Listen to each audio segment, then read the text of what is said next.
All right, last. Complex systems produce just unbelievable novelty. It's all these interacting, diverse things can produce all sorts of new, exciting things. So in the market, right, we have green ketchup, pancakes in a can. We have heated socks, in fact, right? I think that stuff is just awesome. It's totally awesome. Now, as cool as these products are, though, they sort of pale in comparison to what evolution can do. Let me give two examples as we sort of conclude here. The first one's taken from George Williams in his book, The Ponyfish's Glow. So suppose on a snowy day you're looking up into the sky and you see snow coming down. If you look at it, it actually appears a little bit dark, and that's because the snow is lit from up top. So if you wanted to make the snow invisible, what you'd want to do is you'd want to put little lights on the bottom of the snowflakes, and that way you wouldn't see them. Okay? So now let's suppose you're a fish. You're a fish designer. You're designing a fish, and you want that fish to be invisible from below. So you don't want predators to be able to see it.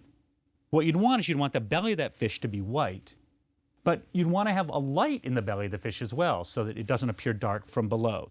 Well, it turns out ponyfish have a light in their belly. No, really, they've got phosphorescent tummies. That's not a technical term, but they do. They have phosphorescent tummies. And what's impressive, really impressive, as they go deeper in the ocean, as the ocean pressure increases, the amount of the light changes so that the glow varies so that they become less visible as the ocean gets darker. So the light in their tummy adjusts so they can't be seen. Here's one other one. It's one of my favorites. Sea squirts. Now, sea squirts, when they're in their larval stage, have the power of locomotion. So what they do is they move around and they find a good little rock to set in. Now, once they get in that little piece of coral or rock, they adhere to it, and they just spend the rest of their lives sort of filtering water in pure tranquility. But then they realized, what do I do with this brain? I had this brain and I was using it for locomotion, and now I don't need it anymore, and it's got all this protein in it. So they eat it. That's what they do. They just eat their brain. They sort of move around, they find their place in the world, and then they eat their brain. Incredible. Just incredible. Okay, so now we've got it all in a nutshell. Complex systems, they're amazingly robust, and they owe this robustness to their adaptable parts. And yet, paradoxically, because they've got these adaptable parts, they can collapse, right? Or they can have, these huge events.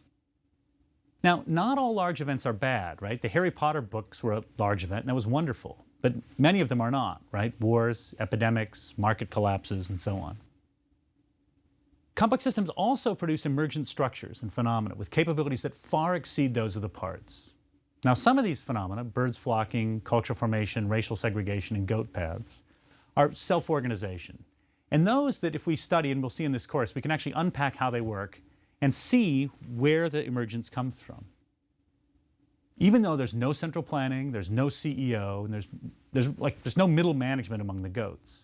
Now, when we look at things like consciousness, we'll find that we can't quite figure it out, and that's why we're so interested in this. So on the one hand, right, we've got resilience and innovation. On the other hand, we've got overnight literary sensations and domino-like catastrophes. The complexity of the modern world is therefore not something to just sit back and passively accept, because we could suffer catastrophe after catastrophe. Nor is it something we should seek to control. To do so would be impossible. History is littered with failed attempts to control complex systems. Instead, we must seek understanding. Only through understanding do we have any hope of harnessing the enormous potential that the world possesses. And yet, it's true with intelligence and pluck, we can harness complexity a little bit, right? Let me give one example as I close. Medical researchers now use recombinant DNA technology to produce proteins.